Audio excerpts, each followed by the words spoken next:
စီပိုလိုက်ဟာမက္ကဆီကိုနိုင်ငံရဲ့ပထမဆုံးနဲ့အကျော်ကြားဆုံးဝစ်လစ်စလစ်ကမ်းခြေ nudist beach ဖြစ်ပါတယ်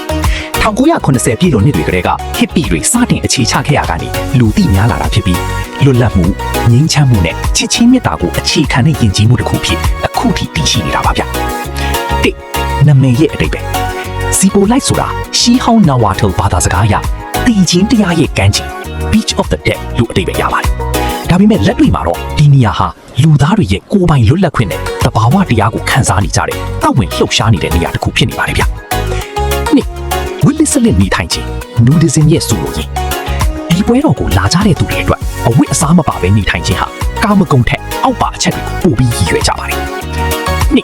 လွတ်လပ်မှု freedom လူမှုပတ်ဝန်းကျင်ကသတ်မှတ်ထားတဲ့စီးမင်းတွေကနေခဏတာယုံထွက်ပြီးကိုယ့်ကိုယ်ကိုရိုးသားစွာဖော်ပြခြင်းလက်ခံခြင်း acceptance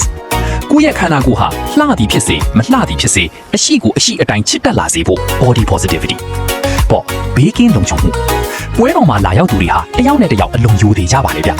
မြို့ပြမှာအဝတ်အစားဝတ်ပြီးတွာလာနေရတာထက်ဒီမှာအဝတ်အစားမပါဘဲနေရတာကပိုပြီးလုံခြုံတယ်လို့ခံစားရတယ်လို့အမျိုးသမီးအချို့ကဆိုကြပါတယ်ဗျ၃ပွဲတော်ရဲ့ထူးခြားတဲ့လှုပ်ရှားမှုများဒီပွဲတော်မှာဝစ်လစ်စလစ်နဲ့ပါဝင်ရတဲ့လှုပ်ရှားမှုပေါင်းများစွာရှိပြီးအထူးခြားဆုံးကတော့3ကီလိုမီတာကိုလုံးကြီးအပြေးပြိုင်ပွဲဖြစ်ပါတယ်နိုင်ငံပေါင်းစုံကလူပေါင်းရာနဲ့ချီပြီးအတူတူပျော့ပျော့ပါပါဝင်ဆင်နွှဲကြတာပါ၄ပတ်ဝန်းကျင်နဲ့အလီအထဒီနေရာဟာလူတိုင်းအဝတ်အစားမဲ့နေရမယ်လို့အတင်းအကျပ်သတ်မှတ်ထားတာမျိုးမဟုတ်ပဲ clothing optional ဝတ်ချင်ဝတ်မဝတ်ချင်ဒီစနစ်ကိုကျင့်သုံးတာဖြစ်ပါတယ်